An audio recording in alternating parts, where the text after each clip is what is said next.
10টা বাজো আমরা শুনছি আছে, 11টাও শুনছি আছে, 12টাও শুনছি আছে, 1টা বাজেও শুনছি আছে, 2:30টা বাজে শুনি নাই।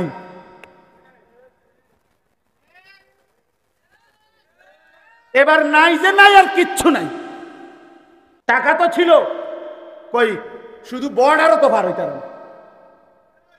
কথা বলেন না কেন? বর্ডারও তো পার হইতে না, আইটাও যাইতে পারে না, বিমানেও যাইতে পারে না। ঘটনাটা কি? বলে না টাকা থাকলে বাঘের চোখ পাওয়া যায়। হ্যাঁ হ্যাঁ, কলা পাতায় তো শুইছে না শুধু, মানে চেহারা সুরতের অবস্থা তো দেখে মনে হয়েছে কি পরিমাণ ওলামায়ে কেরামকে বিদ্রুপ করছে সে। একজন দুইজনকে, বাংলাদেশের ইতিহাসে এত বেশি পরিমাণ ওলামায়ে কেরামকে বেইজ্জতি আর কেউ করেন। হয় যে পরিমাণ করছে, কলা ফাতাতে দিছি, এটাও তো শোকরমিয়া। মাটি গাইরা যে ভিতরে ভিত্তে থুইছে না, এটাই তো বেশি। এই জন্য শুধুই আরেকজনের উপরে মুসিবত গেছে এই কথা ভাবলে চলবে না ভাইয়া। আমিও সবক নিতে হবে, আপনিও নিতে হবে। আল্লাহ ছাড়া মূলত আশ্রয় কারো কাছেই না। আশ্রয় শুধু কার কাছে? হ্যাঁ, আমি নিজে দেখছি মিয়া, ডাইরেক্ট সারা অঞ্চলে এরকম ফেস্টুন লাগানো আছে। একজন ব্যক্তি, আমি নাম বলবো না, এমনি বললাম, আমাদের একজন আছে, এই যিনি ভাগ্যে গেছে ওনার নাম লিখছে, তাই আমি গর্বিত। মানে আমার আর কোনো টেনশন নাই। বুঝেন নাই কথা? সারাটা অঞ্চলে নিজের নির্বাচনী এলাকায় এই ব্যানার, এই ফেস্টুন, বিলবোর্ড, লিফলেট, হ্যান্ডবিল লাগাইছে। আমাদের একজন আছে, মাঝখান দিয়ে ডট ডট, আপনি মিলাই, তাই আমি গর্বিত, তাই উনি গর্বিত, টেনশন নাই আমার। অথচ এক মানুষের কথা হবে, মুসলমানের কথা হবে, ইমানদারের কথা হবে, আমাদের আল্লাহ আছে, এই কারণে কোনো টেনশন নাই। 10টা বাজো আমরা শুনছি আছে, 11টাও শুনছি আছে, 12টাও শুনছি আছে, 1টা বাজেও শুনছি আছে, 2:30টা বাজে শুনি নাই।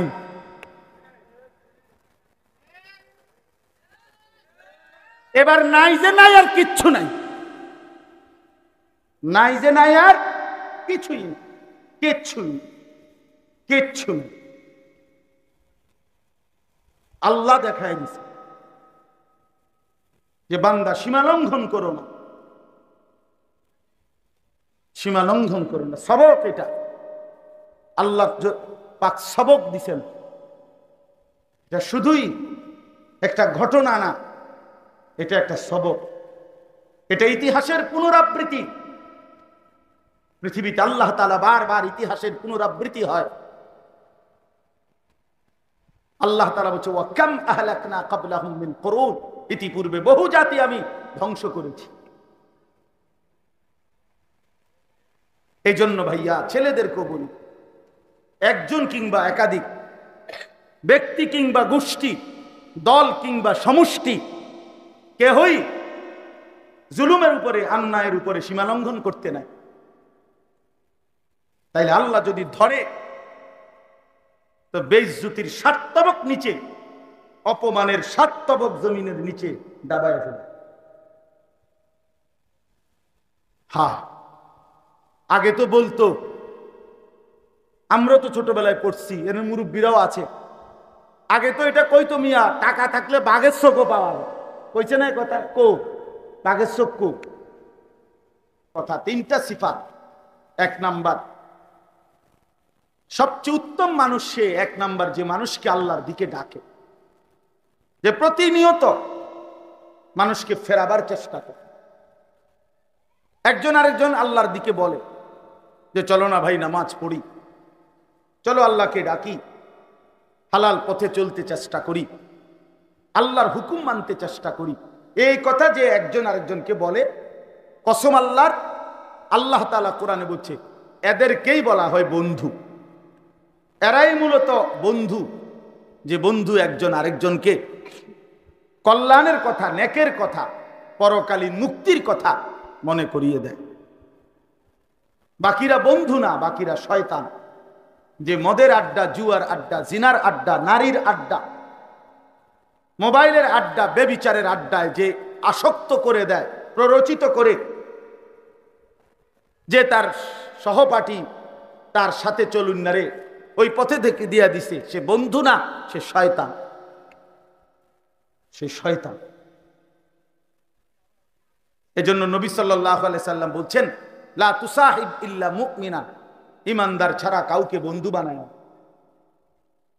আল্লাহ কোরআনে বলছে, লা তাত্তাখিজুল ইয়াহুদা ওয়ান নাসারা আউলিয়া, মুমিনরা কোন ইহুদি, কোন খ্রিস্টান বেঈমানকে বন্ধু বানায় না, বন্ধু বানায় না। এই জন্য খেয়াল করে নিতে, আল্লাহ তাআলা বলেন সবচেয়ে উত্তম যে মানুষকে আল্লাহর দিকে ডাকে। এক বাবার দায়িত্ব তার পরিবারকে আল্লাহর কথা বলা, স্বামীর দায়িত্ব স্ত্রীকে প্রতিনিয়ত আল্লাহর দিকে ফেরাবার চেষ্টা করা। হাদিসে আছে, নবীজি বলছে তুমি তোমার পরিবারের সদস্যদেরকে ওয়া আখিফহুম ফিল্লাহ, প্রতিনিয়ত আল্লাহর ভয় দেখাইও। হাদিস এটা, আল্লাহর ভয় দেখাইতে থাকো প্রতিনিয়ত, এটাই জিম্মাদারি আমার। ওয়া'মুর আহলাকা বিস-সালাহ, আল্লাহ বলছে তুমি তোমার পরিবারের সদস্যদেরকে নামাজের আদেশ করো। আল্লাহ নবীজিকে বলছে আপনি আপনার স্ত্রীদেরকে পর্দা করতে বলেন, আপনি আপনার মেয়েদেরকে পর্দা করতে বলেন, আপনি সমস্ত মুসলমান নারীদেরকেও পর্দা করতে বলেন। আলাদা আলাদা বলছে, আপনার স্ত্রীদেরকে আলাদা বলেন, আপনার মেয়েদেরকে বলেন, ইমানদার নারীদেরকে বলেন।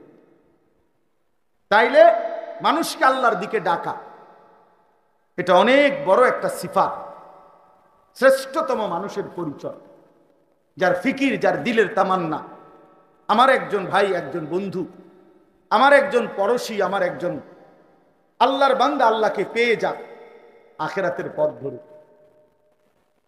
এই ছিল ফিকির। হাদিসের মধ্যে আছে, ফাওয়াল্লাহি লা ইয়াহদিয়াল্লাহু বিকা রাজুলান ওয়াহিদান খায়রুন লাকা মিন হুমুরিন নাম। নবীজি বলেন, আল্লাহর কসম উম্মত, তোমার দ্বারা যদি একজন ব্যক্তি, রাজুলান ওয়াহিদান, একজন আল্লাহর পথ পায়, নবীজি বলেন গোটা আরবের সমস্ত দামি ওট তোমাকে হাদিয়া দেওয়ার চাইতে কোটি গুণে উত্তম কোন একজন আল্লাহর পথ পায়। মনিবকে খুঁজে পাওয়া, আল্লাহকে খুঁজে পাওয়া, এটা আল্লাহ রাসূল সাল্লাল্লাহু আলাইহি সাল্লাম বলছেন, এটা তোমার সবচেয়ে উত্তম এক পথ ভোলা মানুষকে আল্লাহর সাথে জুড়ে দাও। হাদিসের মধ্যে আছে, কোন বান্দা যখন আল্লাহর দিকে ফিরে আসে, তওবা করে, পিছনের গুনাহ মাফ চায়, আগের গুনাহ ছেড়ে দেয়, আর করবে না ওয়াদা দেয়, আর আল্লাহর দিকে ফিরে আসে, এক ফোঁটা চোখের পানি ফেলে মাফ চায়, হাদিসের মধ্যে আছে আল্লাহ তাআলা তখন ফেরেশতাদেরকে বলে, আমার আসমানগুলো সাজিয়ে দাও, জান্নাত পুরা নতুন করে সাজাও। ফেরেশতারা বলে, আল্লাহ কেন সাজাবো? তো আল্লাহ তাআলা বলেন, আসলাহাল আবদু মাওলাহু, এক গোলাম তার মুনিবের সাথে সম্পর্ক ঠিক করেছে। এক ভেগে যাওয়া গোলাম আজকে তার মুনিবের সাথে সম্পর্ক জুড়াইছে, যে ভুলে গেছিল তার মুনিবকে। আজ বহুদিন আমার বান্দা আমাকে সেজদা করে নাই, আজ সে আমার কাছে ফিরে আসছে, আমি এই খুশিতে আসমান সাজিয়ে দিলাম, জান্নাত সাজিয়ে দিলাম। তো এখন যেই মানুষটা ফিরে আসলে আল্লাহ এত খুশি হয়, তো যে তারে ফিরাইবার জন্য চেষ্টা করছে, কথা বুঝছেন কিনা? তাইলে যে মানুষটা ফিরে আসলে আল্লাহ এত খুশি হয়, তো যে তাকে ফেরাইলো, চেষ্টা করলো, তার প্রতি কি পরিমাণ খুশি হবে? এই জন্য মানুষকে আল্লাহর দিকে ডাকা, দাওয়াত ইলাল্লাহ, অনেক বড় আমল, অনেক বড় সৌভাগ্য। আমার 40 বছরের দ্বারা, 30 বছরের দ্বারা আমার 1000 বার 1,00,000 বার বলার দ্বারাও যদি কোনো একজন আল্লাহর বান্দা আমার পুরা জিন্দেগিতেও যদি ফিরে আসে আল্লাহর দিকে, এটা আমার জান্নাতের জন্য, নাজাতের জন্য হতে পারে, এই একটাই যথেষ্ট। অনেক বড় আমল। নবীজি বলছেন সাল্লাল্লাহু আলাইহি ওয়াসাল্লাম, মান দাল্লা আলা খাইরিন ফালাহু মিসলু আজরি ফাইলি। যে কাউকে কল্যাণের দিকে পথ দেখালো, তো আমলকারী যে পরিমাণ নেকি পালো, আহ্বানকারীও সমপরিমাণ নেকি পেল। এজন্য ভাই অনুরোধ রইল, সবাই ইনশাআল্লাহ, ছোট বড় জওয়ান বৃদ্ধ, একে অপরকে আল্লাহর কথা বলি। এই জবান তখনই জবান যখন আল্লাহর নাম নেয়। এই দিল তখনই দিল যখন সে আল্লাহর কথা ভাবে। এই কান তখনই কান যখন সে আল্লাহর কথা শোনে। নয়তো আল্লাহ বলছেন, যে কান আল্লাহর কথা শুনে না, সে কান যেন কিছুই শোনে না। যেই জবান আল্লাহর কথা বলে না, খোদার কসম আল্লাহ বলছে ওইটা যেন কথাই বলে না। বাকিটি যে বলে কথা, অন্য কথা, এটা বোবা। যেই দিল আল্লাহকে নিয়ে ভাবে না, আখিরাতকে ভাবে না, আল্লাহ বলছে ওইটা কোনো দিলে না, ওইটা কিছুই ভাবে না। লাহুম কুলুবুল লা ইয়াফকাহুনা বিহা ওয়া লাহুম আযানুল লা ইয়াসমাউনা বিহা ওয়া লাহুম আ'য়ুনুল লা ইউবসিরুনা বিহা। এদের চোখ আছে কিন্তু কিছুই দেখে না, কান আছে কিছুই শুনে না, দিল আছে কিছুই বোঝে না। আল্লাহ বলে এরা কেমন জানো? উলাইকা কাল আনআম, এরাই হলো জানোয়ার, এরাই হলো চতুষ্পদ জন্তু। বালহুম আদাল, অথবা তার চাইতে নিকৃষ্ট। আল্লাহ বলেন এদেরকে দিয়ে আমি জাহান্নাম পূর্ণ করব। লা আমলা আন্না জাহান্নাম, আমি জাহান্নাম পূর্ণ করব, জাহান্নাম ভরবো তাদেরকে দিয়ে। নাউজ। ছেলেরা দয়া করো, নিজের উপরে দয়া করো, নিজের উপরে রহম করো, সেজদা দাও, নামাজ পড়ো, নিজের এই জওয়ানির কদর করো। যুবকের ঈমান আল্লাহর বড় পছন্দ। কোরআন শরীফে আছে, ইন্নাহুম ফিতিয়াতুন আমানু বিরাব্বিহিম ওয়া জিদনাহুম হুদান। আল্লাহ বলছে আসহাবে কাহাফের 7 জন যুবক, তারা এমন যুবক যারা আমি আল্লাহর উপরে পূর্ণ ঈমান এনেছিল, আমি নিজে তাদের হেদায়েত, ঈমান, তাকওয়া, চলার রাস্তা আমি আরো বাড়িয়ে দিলাম। যুবকের ঈমান আল্লাহর বড় পছন্দ। নওজোয়ান সাহসী হলে, হিম্মতওয়ালা হইলে, সেজদাওয়ালা, ঈমান আমলওয়ালা হইলে আল্লাহ বড় খুশি হয়। নবীজি সাল্লাল্লাহু আলাইহি সাল্লাম বলেন, যৌবনকালের সেজদা আল্লাহর আরশ কাঁইপা ওঠে। যুবক যখন সেজদা দেয়, তা আল্লাহ যেন আরশ থেকে বলে, আমি তোরে হাসরের ময়দানে আমার পাশে বসতে দেব, আরশের ছায়া দেব। শাবুন নাশাআ ফি ইবাদাতিল্লাহ, যে যুবক যৌবনকালে আল্লাহর বন্দিগি করে, নবীজি বলেন আল্লাহ তাআলা তাকে আরশের নিচে আল্লাহর সাথে, আল্লাহর পাশে জায়গা করে দিবেন। সুবহানাল্লাহ। আলহামদুলিল্লাহ, অনেক যুবক আমরাও চিনি যারা ইতিমধ্যেই প্রতিদিন ফিরে আসে, গুনার মধ্যে মজা পায় না। আমি অসংখ্য ছেলে ইনশাআল্লাহ আলহামদুলিল্লাহ দেখছি, বেড়ি চাইতে চাইতে আর ভাল লাগে না। সত্যি, উলঙ্গ দৃশ্য দেখতে দেখতে আর মজা পায় না, নাচ গান দেখতে দেখতে, নেশা করতে করতে।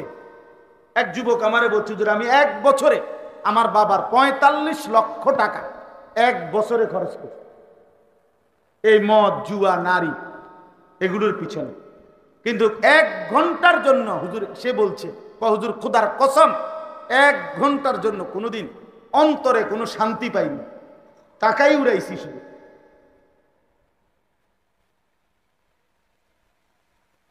হ্যাঁ, লোনা জলে তৃষ্ণা মেটে না, লবণাক্ত পানি খাইলে তৃষ্ণা কি হয় না, মেটে না। এই জন্য অনুমোদনহীন, মানে যে নারী দেখার অনুমতি নাই তোমার জন্য, তারে তুমি 1 কোটি বার দেখলেও তোমার তৃপ্ত হবে না, তোমার অন্তর শান্ত হবে না। তুমি পরীক্ষা করে দেখো ছেলে চোখ খোয়াইয়া লাইছে, চোখ ভিতরে ঢুকিয়া গেছে মোবাইল টিপতে টিপতে, নারী দেখতে দেখতে, উলঙ্গ ছবি দেখতে দেখতে, কিন্তু সুখ নাই। কোমরের ফ্যানটাও ঠিক মতো লাগে না। হ্যাঁ, কত ছেলে দেখি তো। অথচ 18 বছরের 16 বছরের ছেলে কি সুন্দর হওয়ার কথা। ওমা, এটা এমন অপদার্থের মতো দেখা যায় যে প্যান্টটাও কি ঠিক মতো আর অন লাগে না, এটা পরে যায়। হ্যাঁ, পিছিয়ে দিয়ে দেখা যায়। মানে ওই যে গুনাহ, অশ্লীলতা, উলঙ্গ দৃশ্য, জিনা, ব্যভিচার, অথবা নিজের হাতকে গুনার কাজে ব্যবহার করা, এই খারাপির কারণে জীবনও শেষ, যৌবনও শেষ, দুনিয়াও শেষ, আখিরাতও শেষ। খালাস, কুল্লু খালাস, সব।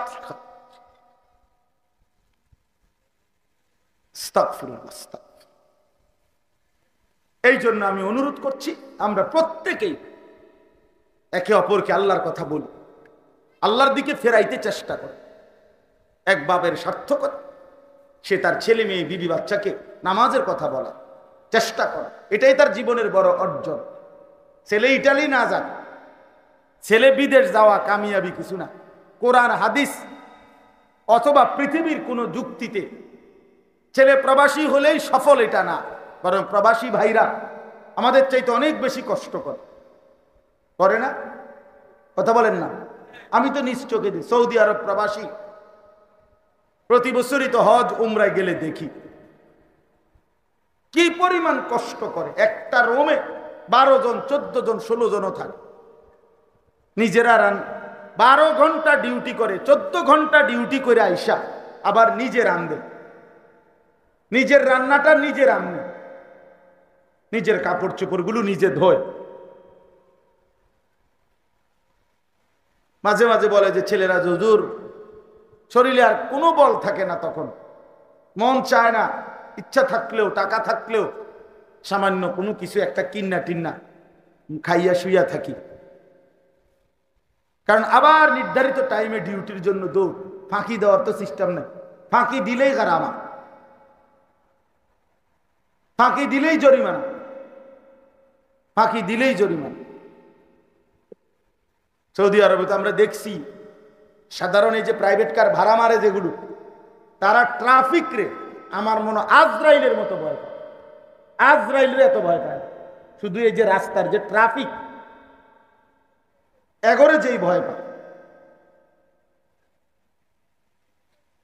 আমি উঠছি কত 5 রিয়াল না 10 রিয়ালের ভাড়া, অল্প ক্ষুদ্র যাম, এই গাড়িটা টান দিছে আরে ক্যামেরা। আমি বললাম কি হলো ভাই? সে সাথে সাথে বলে উঠছে, হুজুর গাড়ি তো টান দিয়ে লাইছি, সিট বেল্টটা লাগাইছি না। একটু বেখেয়াল, মানে ও মাত্র 1 মিনিট হয়েছে না, সাথে সাথে ক্যামেরা, ক্যামেরা মারলেই মোবাইলে কি চলে আসে? জরিমানা চলে আসে। এবার তার বাপের ক্ষমতাও নাই এটা না দিয়া জাগালার বাবা, নতুন আখামা, নতুন কাগজপত্র সব কিছুতেই এটা হিসাব আয়া পড়বে, এটি দিতেই তুমি। যাই হোক, আমি বলতে চাচ্ছি দুনিয়া অর্জনের মধ্যে কোনো সফলতা না, বরং আল্লাহর কথা মনে করা, আল্লাহর দিকে ফেরানো, এটা বড় বিষয়। এই জন্য কেউ যদি তার স্ত্রী, ছেলে মেয়েকে নামাজি বানাইতে পারে, খোদার কসম, তাহলেই সে কিছু একটা করছে, একটা কিছু করছে আর কি। আর নলে ভাত মাছ চাল ডাল, দালান বিল্ডিং, ঘর দুয়ার, এগুলো আমনে যদি মইরাও যাইতেন, এতিম ফুতেও ধীরে ধীরে এডি করতে পারত। পৃথিবীতে অসংখ্য এতিম বাচ্চা যার বাপ জন্মের সময় মরে গেছে, সেই তো বড় হইয়া বিয়েও করছে, বাড়িও করছে, টাইলসও লাগাইছে, ভাতও খায় নাই। এমন তো তো কি সমস্যা হয়েছে? কি আমনে মরতে অসুবিধা কি? না ওটা মনে করছে আমি থাকতে যদি জিফুতরে দূরে লাইন করে দিয়ে যাইতে না পারি, আমি মরে গেলে তারা কিরব না, আমনে মরে গেলে তারা সিরা চাবাইব, তারা বন দিয়ে চা দিয়ে ভিজাই খাইব 3 বেলা। কারণ পৃথিবীতে আমনে কামলা আর সবা কামলা, বুঝেন নাই কথাটা? পৃথিবীতে শুধু উনিই কামের মানুষ আছিল, আর সব একামলা। এটা নিয়ে কথা। এই জন্য দয়া করে জুলুম করেন না, নিজের ক্ষতি করেন না, ছেলে মেয়েকে বুঝান।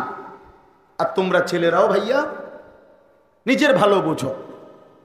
যে ছেলেটা তোমারে প্রতিনিয়ত গুনার কথা বলে, অশ্লীল কথা, অসভ্য কথা, কখনো মোবাইলে উলঙ্গ ছবি দেখায়, নাচ দেখায়, নর্তকী দেখায়, কোনো মেয়ের সাথে অবৈধ কাজকর্মের কথা তোমারে ঘটনার মতো মজা করে শোনায়, তুমিও মজা পাও, কসম আল্লাহ ছেলে তুমি মনে রাখো ওইটা শয়তান,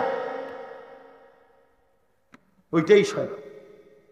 ওই বন্ধু না, ও সহপাঠী না, ও দুশ্মন, ও শয়তান। আল্লাহ আমাদেরকে বুঝ দান করেন। 2 নাম্বার হলো আমিলা সালিহান। আল্লাহ বলে সেই সর্বোত্তম মানুষ যে সবগুলো নেক আমল করে, আল্লাহর সকল হুকুম মানে, আল্লাহর নিষেধগুলো মানে, বর্জন করে, আল্লাহর আদেশ মানে, নিষেধ বর্জন করে। আমলে সালেহ ওযু, গোসল, নামাজ, রোজা, হজ, যাকাত, জিকির, তেলাওয়াত, দান, সাদাকা ইত্যাদি। আবার ওইদিকে চুরি, ডাকাতি, মদ, জুয়া, জিনা, ব্যভিচার, সুদ, ঘুষ, বেহায়া, বেপর্দা, ছিনতাই, রাহাজানি, লুণ্ঠন, অবৈধ সম্পদ দখল, এই সব গুনাহ থেকে বাঁচে।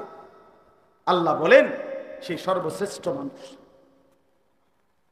সর্বশ্রেষ্ঠ মানুষ। দুনিয়া কামরা কামড়ি করলেও দুনিয়া থাকতে দেয় না কোনোটাই। একে তো মৃত্যু সবারই হবে, এটাও মৃত্যু আইসা সবাইকে থামাই দিবে দুনিয়ার কারাগারির থেকে, এটা তো আছেই।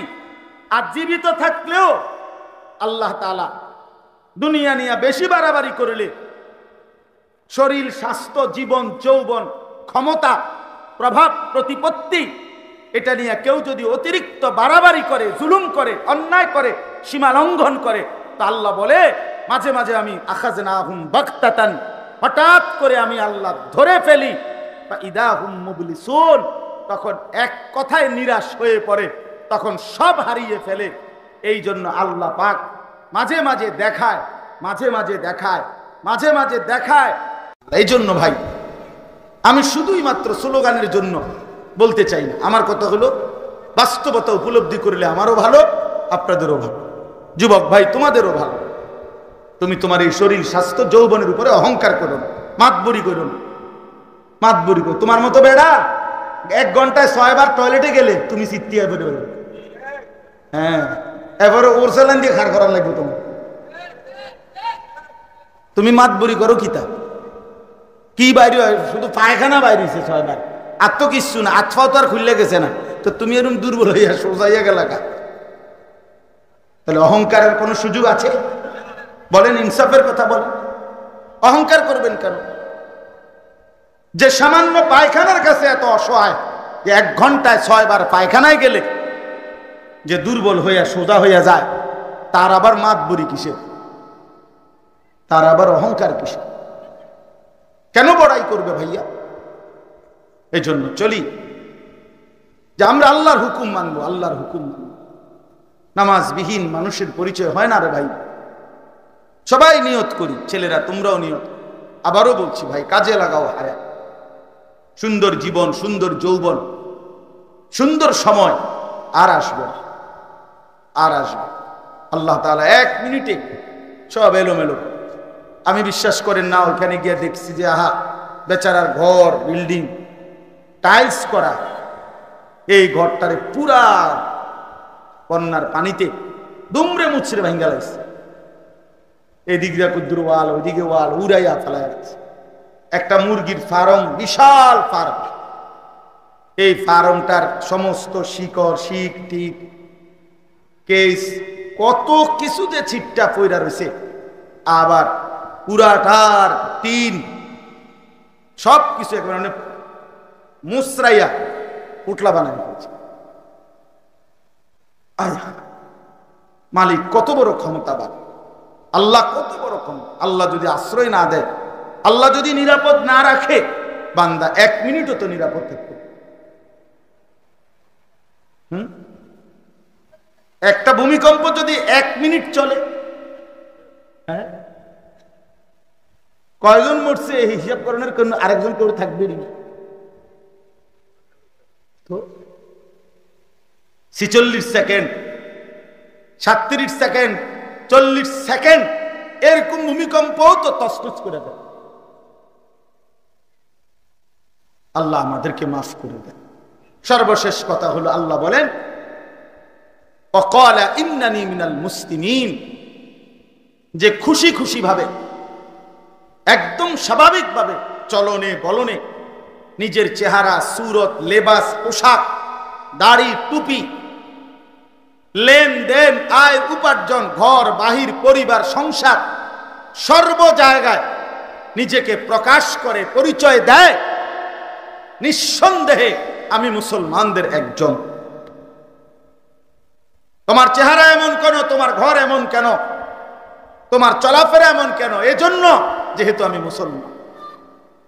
আল্লাহ বলেন এটা যে হিম্মতের সাথে বলতে পারে আমি দাড়ি কাটবো না কারণ আমি মুসলমান, আমার স্ত্রী বেপর্দা হাঁটতে পারবে না কারণ আমি মুসলমান, আমার ঘরে নর্তকীর ছবি চলবে না কারণ আমি মুসলমান, আমি সুদের টাকা খাবো না, হারামের টাকা নেব না কারণ আমি মুসলমান।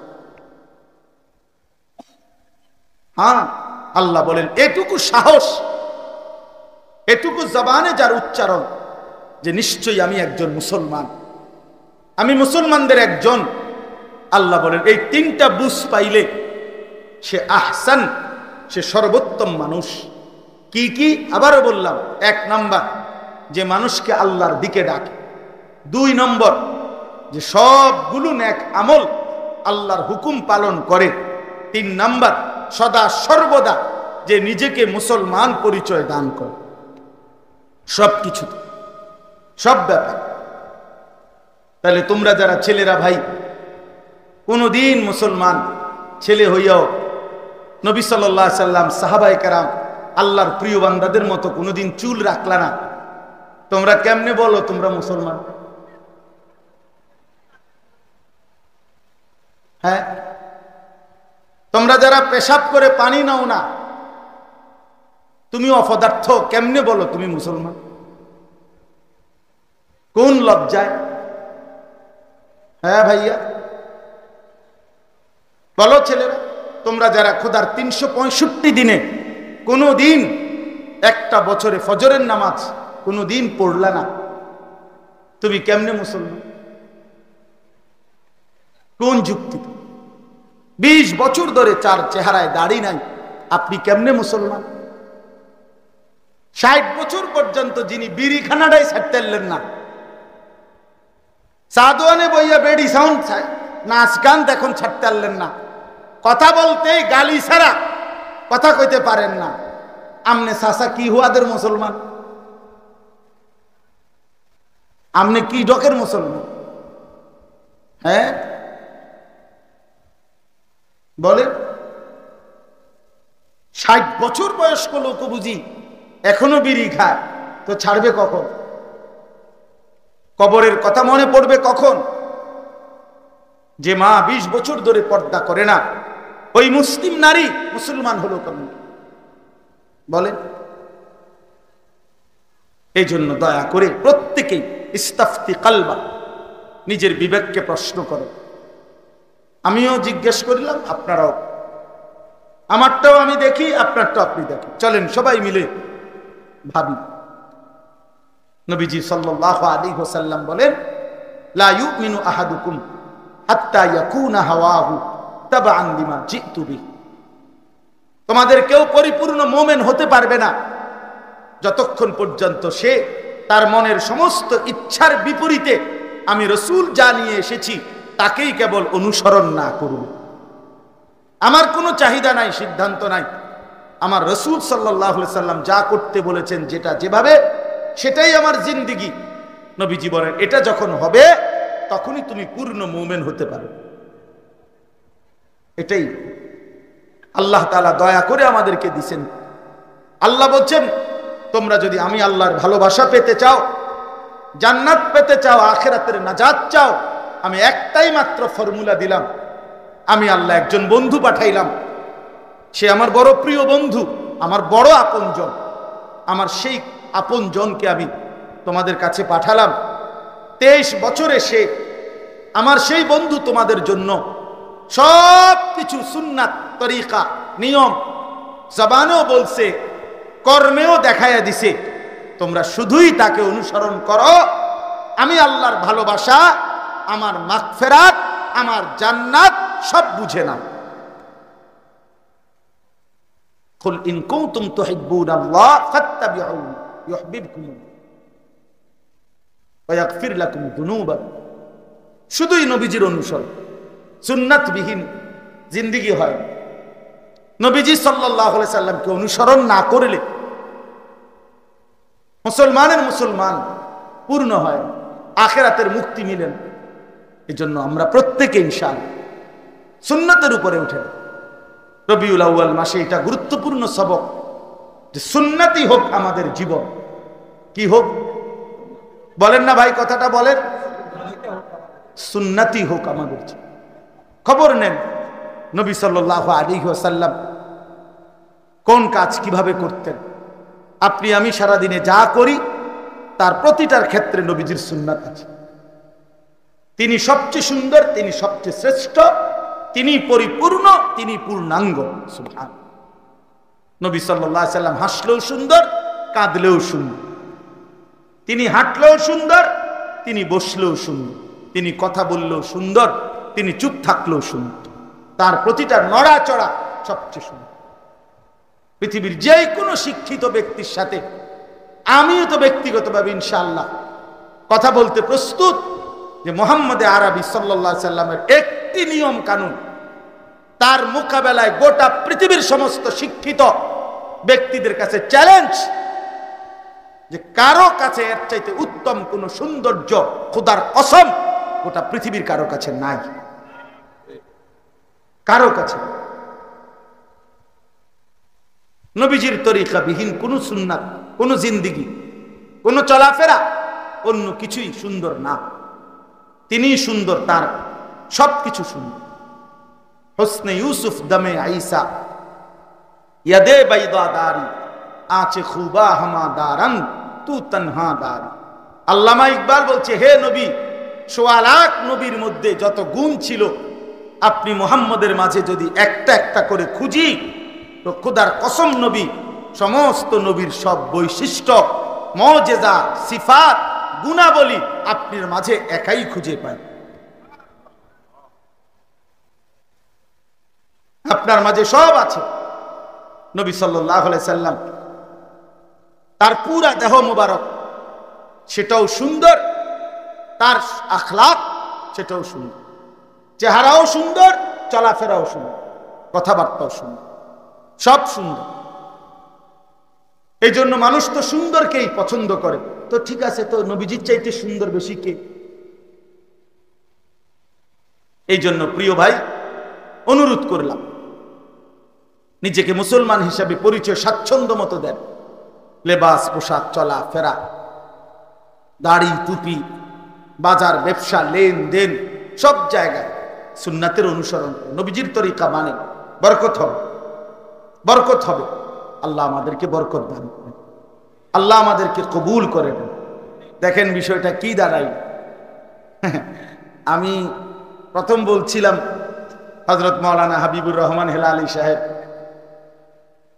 বললাম যে ওনারে দিয়ে মুনাজাত দিয়ে আলেন, আমি আইসি, অসুবিধা নাই, বসছি তো কি হয়েছে, আমি তো আসছি আগে। এরপরে ওনারা বলল যে হুজুর না আসছে, যেহেতু কমপক্ষে মুনাজাত করে দেন। ঠিক আছে চলেন দোয়া করে দেই।